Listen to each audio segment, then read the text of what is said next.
merci de nous avoir rejoints dans Fil Éco, l'émission qui revient sur l'actualité économique locale. On commence tout de suite avec les grandes lignes. La circulation des bus reprend peu à peu sur Versailles et dans les villes alentours. Le blocage du dépôt a dû être stoppé suite à une décision de justice.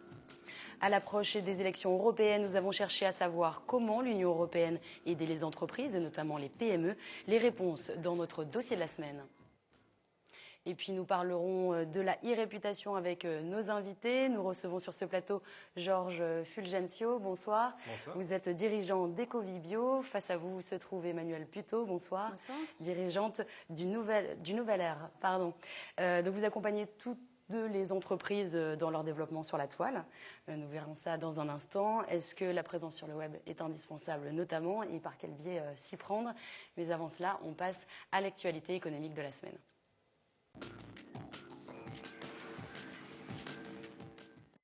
Levée du piquet de grève au dépôt de bus de Versailles et à l'entreprise Phébus.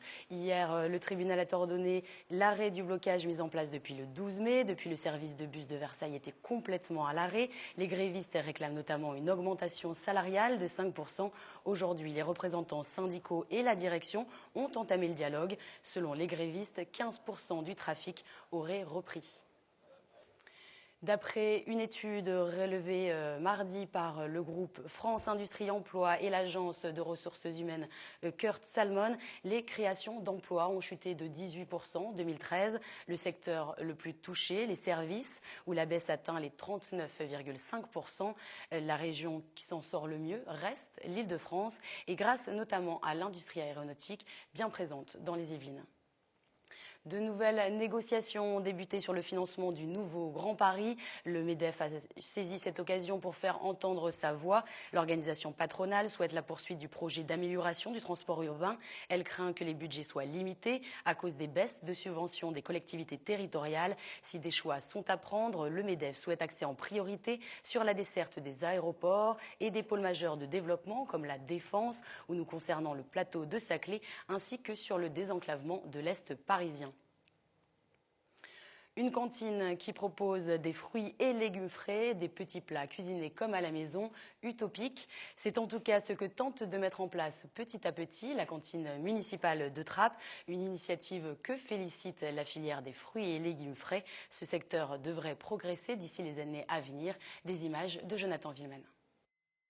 Manger 5 fruits et légumes par jour, une recommandation connue aujourd'hui de tous et pourtant les Français de moins de 35 ans mangent 2,5 fois moins de produits frais que les plus de 65 ans. Le public le plus dur à convaincre est les enfants. J'aime bien les carottes et la salade. Après le reste. Une perte financière pour la filière et un risque certain pour la santé. À Trappes, 27% des enfants sont touchés par l'obésité, 12 points de plus que la moyenne nationale. Alors, depuis 2 ans, les services municipaux tentent de faire bouger les choses. Cette cantine municipale gère l'ensemble des repas distribués en milieu scolaire. 315 000 couverts à l'année. La consommation de produits frais y a progressé de 20%. Au menu, des lasagnes, des purées et des potages faits maison. On utilise des produits qui sont transformés, mais frais, alors qu'avant on prenait des produits surgelés ou on prenait des produits en boîte. Et donc tout ça c'est l'évolution de nos métiers. Et progressivement on est passé vers des produits qui vont de plus en plus frais, avec le moins d'intrants possible. Selon Interfel, les fruits et légumes frais représentent 7,5% des achats alimentaires des restaurateurs, soit 1,2 milliard d'euros. Un enjeu indéniable de la restauration hors domicile. Pour développer ce secteur, il faut viser la jeune génération. Les fruits et légumes aujourd'hui sont au cœur d'un enjeu central de consommation et que c'est bien la classe d'âge dans laquelle se forgent les habitudes de consommation qui nous intéresse. Et bien sûr, la mise en œuvre des produits est déterminante dans leur consommation de demain. Mais difficile de cuisiner comme à la maison en cantine scolaire, cet agent prépare la compote de demain, 1000 pommes pelées pour les centres aérés de mercredi, soit 4 heures de travail. Un coût de main-d'œuvre supplémentaire. Pour y remédier, la ville envisage d'externaliser les tâches de découpe à l'ESAT de Trappes, où les coûts salariaux sont plus faibles. Autre difficulté, faire en sorte que les enfants dépassent leur appréhension, et pour cela, il faut être imaginatif. Pour faire manger du chou rouge, on fait le concours de celui qui a la langue la plus rouge. Et là, ça incite les enfants à avoir la langue rouge et à consommer du chou rouge. Voilà. Typique de ce genre d'exemple de service. Des formations sont prévues pour le personnel de service. Un concours du meilleur menu est également organisé chaque année. Chinese est l'une des 5 lauréates. Sa sélection sera cuisinée jeudi au programme melon ou encore saumon, sauce citron et coriandre. Pour que ce soit équilibré. Et parce que j'aimais bien et j'avais plein de choses en tête. Les mentalités commencent à évoluer. Attrape, le budget dédié à la restauration collective représente plus de 3 millions d'euros chaque année.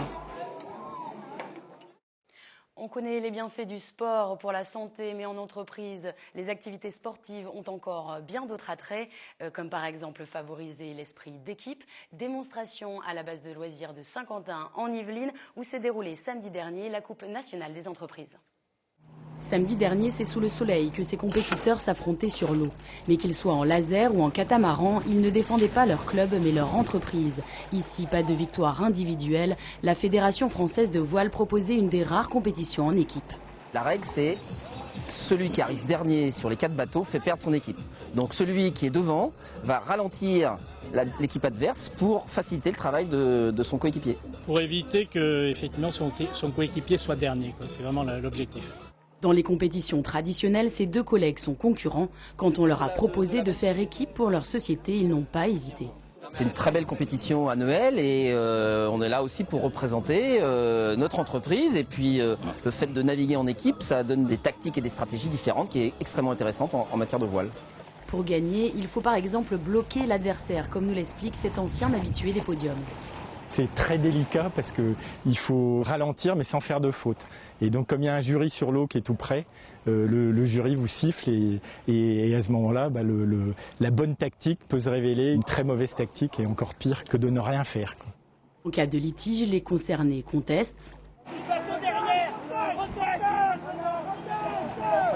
Le jury sur l'eau valide ou non la faute. Pour la Fédération française de voile, organisatrice de l'événement, ce type de compétition permet d'attirer de nouveaux adhérents, mais aussi de véhiculer des valeurs indispensables au travail en entreprise. C'est tout ce que peut apporter le sport dans l'entreprise, c'est-à-dire la cohésion sociale, c'est-à-dire l'activité, de mieux se connaître dans l'entreprise. Au total, 42 participants ont navigué sous les couleurs de leur société. La victoire est revenue aux entreprises Sorea Finance et Thales. Attention, il ne vous reste plus que quelques jours pour postuler pour le concours Talent des Cités. Pour ceux qui n'en auraient pas encore entendu parler, il s'agit d'un concours visant à récompenser des créateurs d'entreprises ou des porteurs de projets entrepreneuriaux ou associatifs. Pour y participer, 2 conditions: que le projet ou l'entreprise soit implanté dans un quartier prioritaire de la politique de la ville, comme une zone urbaine sensible par exemple ou une zone franche. Et deuxième condition, être accompagné par un organisme d'aide à la création d'entreprises tel que le réseau BGE ou une chambre de commerce. On écoute Céline Leroux, conseillère et formatrice à la BGE, la structure qui organise ce concours. Récompenser le créateur par son parcours, mais aussi l'activité généralement qui est assez pérenne vu qu'elle a déjà quelques années derrière elle. Ça peut être l'innovation, voilà. On peut avoir plusieurs critères, mais on met pour Talent des Cités davantage le créateur en avant. Son initiative, son projet, ses démarches à aller jusqu'au bout de ses projets. Ce sont des créateurs généralement qui sont dans des zones quand même assez difficiles, dans des quartiers assez difficiles pour s'en sortir. Donc du coup, c'est des créateurs qui ont une motivation et qui vont généralement jusqu'au bout de leur projet et donc qui arrivent à créer des activités, des emplois. Donc c'est surtout ça qu'on veut mettre en avant, que un créateur, quel que soit d'où il vient, puisse réussir dans la vie. Et une victoire au niveau régional permet d'obtenir des dotations entre 1 000 et 2 000 euros, un suivi et une qualification pour le championnat national. Les 2 grands gagnants obtiendront 7 000 euros et une campagne de publicité sur les chaînes nationales. Pour y participer, rendez-vous sur le site talentdescités.fr. Et on passe maintenant à l'entretien sur la e-réputation. Et donc pour cet entretien, nous recevons Georges Fulgencio. Bonsoir. Bonsoir. Comme je le disais, donc du coup en introduction, vous êtes dirigeant d'Ecovibio. Nous recevons également Emmanuel Puteau, dirigeant du Nouvel Air. Alors par vos activités, vous accompagnez les entrepreneurs ou les entreprises dans leur stratégie web. Pour commencer, tout simplement, qu'est-ce que la e-réputation finalement ? C'est l'équivalent de la réputation, mais avec les avis que l'on peut voir sur le web, sur la toile, comme vous le disiez. Donc tout ce qui va parler d'une personne ou d'une entreprise, mais uniquement sur Internet. C'est ça l'e-réputation. Alors vous êtes arrivé finalement dans ce secteur par des biais différents, ce n'était pas forcément votre formation première. Alors on va commencer avec vous. Qu'est-ce qui vous a guidé dans cette voie finalement? En fait, j'ai travaillé dans le commercial pendant 13 ans. Et puis j'ai souhaité me lancer et apporter mon expertise aux entreprises. Et en fait, le web est devenu tellement important que j'en ai fait ma spécialité. Donc toujours la prospection, mais grâce au web et grâce aux réseaux sociaux. C'est quelque chose que vous avez découvert finalement en quittant votre premier métier ou vous l'exerciez déjà auparavant? Le web, je connaissais. J'avais travaillé 2 ans dans une start-up. Et les réseaux sociaux commençaient à peine. C'était en 2007. Donc il a fallu que le temps passe pour que les personnes se disent le site, c'est acquis, on en a besoin. Et ensuite, on est passé à la phase où, d'accord, les réseaux sociaux, peut-être qu'il va falloir s'y mettre. De la même façon, Ecovibio, à la base, ce n'est pas forcément une société uniquement portée sur les web. Alors, comment expliquer ce développement? Écoutez, moi je suis parti d'une expérience avec une base métier qui est celui du bâtiment. Et puis en fait, vision de business où on allait effectivement dans le bâtiment travailler de plus en plus en réseau. Donc déjà, la base c'était travailler en réseau dit physique. Et puis très rapidement, par rapport aux réunions que je menais, il y a eu effectivement la volonté de mettre un réseau social en ligne. Donc l'aboutissement de ces réunions a mené à ce qu'on puisse mettre un réseau social sur l'habitat responsable. Du coup, aujourd'hui, vous accompagnez les entreprises de ce secteur, oui, dans leur stratégie web. Exactement, tout à fait. À un moment donné, donc, nous avons mis un réseau social sur l'habitat responsable pour les acteurs à la fois particuliers et professionnels. On a aussi un magazine web qui apporte du contenu. Et puis, il a fallu très rapidement, on s'est posé la question, mettre une stratégie en place. Après avoir testé quelques stratégies, on s'est dit qu'en fait, il était vraiment judicieux d'accompagner des professionnels dans leur développement et surtout dans le web. Alors, est-ce qu'aujourd'hui, avoir une stratégie web, être présent sur la toile, c'est indispensable pour n'importe quelle société? C'est indispensable parce que c'est la première chose que les personnes font. Aller sur Google, vérifier ce que l'entreprise a publié, rien que le site internet, mais aussi ce que d'autres personnes peuvent en dire. Donc, même si soi-même on estime que la société fonctionne grâce au bouche à oreille, donc on n'a pas besoin de chercher des clients sur internet, c'est une mauvaise approche parce que un tas de personnes va d'abord aller voir sur internet ce qui se raconte sur une société avant même de l'appeler. Vous avez la même vision? Effectivement, Emmanuel a parfaitement raison. C'est un vrai phénomène de société. Aujourd'hui, il y a un réflexe qui est très simple. Je vais sur un moteur de recherche, essentiellement Google, et je vais rechercher par rapport à des mots-clés une entreprise, un besoin, une attente. Et donc, ça se passe sur le web. Selon les secteurs, le besoin est quand même différent. J'ai fait une intervention à la chambre de commerce de Caen et il y avait un électricien qui disait « Moi, j'ai pas besoin de ça. Les gens m'appellent parce qu'on leur a parlé de moi. » Et en direct, on a fait le test. On est allé sur Google, on a tapé le nom de sa société. Comme il n'avait rien sur Internet, bah forcément, Google remplit avec d'autres choses. Donc, c'était des annuaires d'électriciens. Et il y avait tous ses concurrents juste à côté de lui qui avaient peut-être fait plus d'efforts que lui pour donner voilà, du contenu et de la richesse à l'image de l'entreprise. Donc, tous les secteurs d'activité sont concernés. Alors Georges Fulgencio, vous avez tout de même des approches différentes, vous définissez, disons, des besoins dans la stratégie web en fonction de chaque entreprise. Oui, effectivement, il est préférable de bien analyser son environnement, c'est-à-dire qu'avant de se lancer sur les réseaux sociaux, il y a un travail en amont qui est nécessaire, c'est de savoir quel est son environnement, comment son entreprise gravit dans cet environnement et comment je mets une stratégie en place. Ça, je pense que c'est assez important parce que se lancer sur les réseaux sociaux sans une véritable stratégie, ça peut être dangereux. Donc, il vaut mieux effectivement en amont bien réfléchir à ses besoins et aussi de pouvoir mettre des objectifs en place. Donc, l'idée finalement d'être présent sur la toile, ce n'est pas forcément que créer son site, bien évidemment. Non, parce que de toute façon, pour reprendre l'exemple de Google, il y a effectivement d'autres moteurs de recherche, mais il a une écrasante majorité des requêtes. Google va remplir les pages avec quelque chose. Donc, si ce n'est pas l'entreprise qui a publié des pages, des sites, des blogs, des articles, des plaquettes, Google trouvera autre chose pour remplir cette page que l'entreprise n'aura pas forcément maîtrisé. Donc ce ne sera pas forcément dans le sens qu'elle le souhaite. Donc c'est pour ça que c'est important de savoir, de faire de la veille, savoir ce qui se raconte sur Internet à son sujet, mais aussi de publier des articles, des plaquettes, des vidéos, des photos, pour enrichir justement cette e-réputation et la maîtriser. Alors justement, on parle de faire une veille. Comment finalement contrer la mauvaise réputation sur la toile ? Comment contrer la mauvaise réputation? Avant tout, c'est ce que je disais au préalable, vaut mieux déjà penser à sa stratégie et mettre une bonne e-réputation en place. La contrer, après, il y a de nombreuses possibilités. Justement, en faisant une veille régulière, savoir ce qui se passe par rapport à son entreprise ou proprement à soi parler, il est important de savoir ce qui se passe sur la toile, sur soi, et ensuite de prendre du recul, je pense. Jamais se précipiter et répondre très directement. Les règles du community manager, ce métier implique qu'on doit prendre du recul et ensuite trouver la bonne stratégie de communication, répondre. Et il y a de nombreux outils pour pouvoir contrer une mauvaise e-réputation. Alors, à noter tout de même, vous allez organiser une formation prochainement à la Cité des Métiers, oui. qui cette fois ne sera pas ouverte seulement aux entrepreneurs, mais également à des demandeurs d'emploi. Finalement, la e-réputation, ça concerne tout le monde sur le marché de l'emploi. Et oui, effectivement, tout à fait. On a maintenant du retour par rapport à ces formations aux demandeurs d'emploi.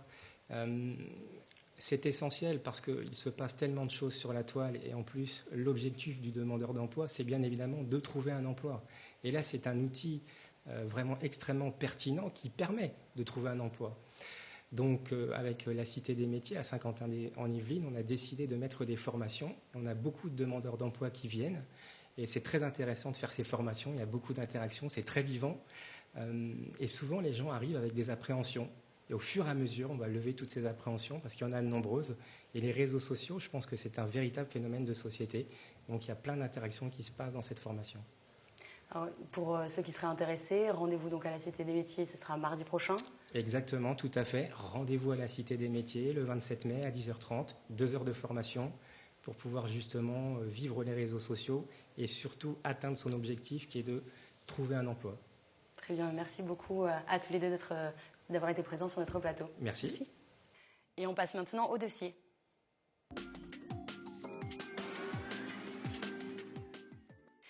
Les élections européennes approchent à grands pas, l'occasion pour nous de s'intéresser à ce que l'Union européenne apporte aux entreprises et notamment aux petites structures. De nombreuses aides existent, mais il est parfois difficile de s'y retrouver. Décryptage avec notre dossier de la semaine réalisé avec Patrick Jacques de Dixmude, Yolène Torres et Romain Ruspini. À Gros-Rouvre, cette ferme est une institution ou presque. La ferme de Moisan appartient à la famille Winocourt depuis la fin du 19e siècle. Comme son arrière-grand-père, Marc est agriculteur. Depuis 1984, il y cultive du blé, du colza et du maïs. Une activité céréalière à la rentabilité aléatoire. J'ai assez vite pris conscience que les aides de Bruxelles, la fameuse PAC, allait tout doucement se réduire comme une peau de chagrin. Et effectivement, on se rend compte que les aides sont en train de fondre tout doucement. Donc j'ai cherché à diversifier. Donc nous produisons nos blés en agriculture raisonnée, donc on a une certification agriculture raisonnée. Et donc j'ai décidé de monter une meunerie sur meule de pierre, donc écraser mes propres blés, faire ma propre farine, qui est une farine semi-complète. Et je travaille avec mes 2 fils, dont un a fait une école hôtelière et une formation en boulangerie, l'autre a fait une école de commerce et de la commercialisation, et nous tenons toute la chaîne. On fait la farine, on a à côté notre fournil où on fait notre pain, et on commercialise localement, et on vient d'ouvrir une boutique à Paris dans le 17e arrondissement. Se diversifier pour perdurer, mais pour cela, rapidement, il a fallu investir pour payer un cabinet d'ingénierie agricole et du nouveau matériel. Montant pour rénover la meunerie, 130 000 €. Marc s'est alors tourné vers la Chambre d'agriculture. Ensemble, ils ont effectué une demande de subvention aux collectivités territoriales. L'Union européenne y a répondu favorablement. Avec les conseils régional et général, elle lui a accordé une aide à hauteur de 30% de son investissement.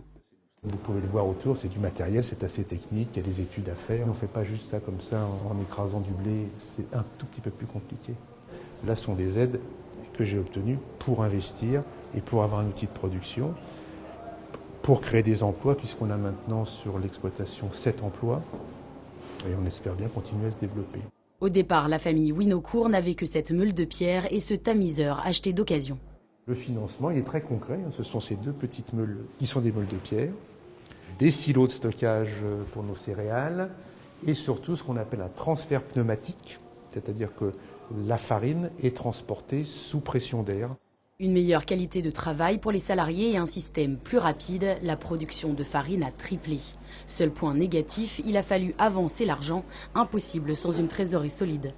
L'Union européenne aide ainsi le milieu agricole à travers des financements du FEADER, le Fonds européen agricole pour le développement rural, mais il existe d'autres fonds dits structurels avec des budgets plus conséquents. Pour les fonds structurels, il y a deux grands types de fonds en France. Le FEDER, le Fonds européen de développement régional, le FSE, le Fonds social européen. C'est sur le même principe, c'est-à-dire une programmation de 7 ans, un programme de travail qui est proposé par les acteurs locaux, accepté par la Commission européenne et ensuite qui va établir les priorités d'attribution des fonds. Et les petites entreprises sont là aussi concernées. Pour chaque fonds sollicité, il faut répondre à un certain nombre de critères. Ils peuvent concerner la taille de l'entreprise, ses partenariats ou encore le type de secteur. Au-delà de ces fonds structurels, l'Union européenne aide les PME à travers des aides directes. Pour en bénéficier, les entreprises doivent postuler auprès de la Commission européenne via des appels à projets et selon un calendrier défini. Les programmes les plus importants concernent les secteurs de l'environnement, de l'audiovisuel, de l'aide à la formation, mais surtout les projets de recherche et d'innovation. Sur la période précédente, donc 2007-2013, sur l'ensemble de la France, c'est près de 2 milliards qui ont été attribués aux participants français. Donc là, PME, groupes, centres de recherche, donc tout type d'acteurs confondus. Et sur cette enveloppe de 2 milliards, c'est plus de 375 millions qui ont été alloués à des PME françaises. Au jardin de Cocagne, à Manille-les-Hameaux, on ne mise pas sur la recherche et le développement, mais sur l'insertion. Et l'Union européenne encourage dans une moindre mesure ce type d'entreprise. Ici, chaque année, 40 personnes éloignées de l'emploi sont recrutées comme jardiniers. Le but, les former et les aider à retrouver un poste pérenne. On a obtenu 23 000 € concrètement, donc chaque année, qui correspondait au financement de la personne qui accompagnait nos jardiniers. Les jardins de Cocagne ont reçu une subvention de 2010 à 2013 via le Fonds social européen, un des fonds structurels. Le salaire de Virginie Mabille, chargée d'insertion, ne pèse pas sur le budget des jardins. Grâce à son travail, le taux de retour à l'emploi a grimpé de 30 à 52 %. Il y a des améliorations très nettes par rapport à ce poste, sachant qu'une personne qu'on accompagne ici, c'est des personnes qui savent généralement qui ont des difficultés par rapport à la lecture, à l'écriture, à la compréhension des papiers. Donc il faut vraiment une personne pour les accompagner et une personne pour les aider aussi dans leur recherche d'emploi. La subvention s'est arrêtée fin 2013 et malheureusement, Alain Gérard n'a pas réussi à obtenir un renouvellement de ses aides. Pour cette année, il devra trouver des financements privés, mais les entreprises sont assez frileuses à investir dans des budgets de fonctionnement peu visibles et donc peu rentables d'un point de vue communication. Le chantier d'insertion espère que la situation se débloquera pour 2015. Elle prévoit de monter un nouveau dossier avec l'aide du PLI, le plan local d'insertion économique, car pour une petite entreprise, les démarches sont souvent laborieuses. Le FSE est un dossier très compliqué et il faut des professionnels pour nous aider. Donc c'est un dossier très administratif avec beaucoup de statistiques, beaucoup de demandes liées au projet aussi, qui va être très précis, sachant qu'après on sera jugé sur les résultats par rapport au projet. Pour contrer ces difficultés, l'Union européenne a mis en place des aides non financières indirectes. Qui vont plutôt être des personnes qui vont les aider à décrocher ces subventions pour leurs activités. Donc là, typiquement, le réseau Entreprises Europe pour l'Île-de-France, c'est une trentaine de personnes qui sont là pour accompagner les entreprises et les aider à décrypter tous les programmes, tous les prérequis, les textes qui changent. Et leur éviter ce travail d'analyse pour déposer un projet. Laureline Renaud fait partie de ce réseau Entreprises Europe, appelé plus communément EN. Elle répond aux demandes et interrogations des entreprises de tout secteur, un service gratuit. En plus d'une aide administrative et juridique, la structure permet de trouver des partenaires européens, notamment via l'organisation de conventions d'affaires. Depuis sa création en 2008, EN a accompagné 4000 entreprises d'Île-de-France et de région centre. Enfin, l'Union européenne propose un quatrième type d'aide auprès d'institutions financières. Ces intermédiaires proposent alors de meilleures conditions bancaires, comme par exemple des taux d'emprunt réduits. L'Union européenne vient donc épauler les entreprises et les petites structures ont droit à leur part du gâteau. Le but est clairement affiché, qu'elles créent de la richesse avec la mise sur le marché de nouveaux produits ou de nouveaux services et de l'emploi en Europe.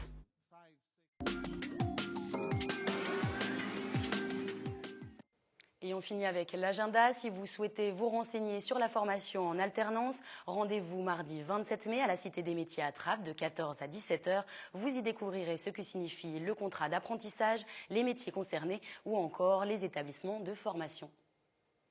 Et c'est la fin de ce Fil Éco. Merci de nous avoir suivis. On se retrouve la semaine prochaine. Très bonne soirée à vous.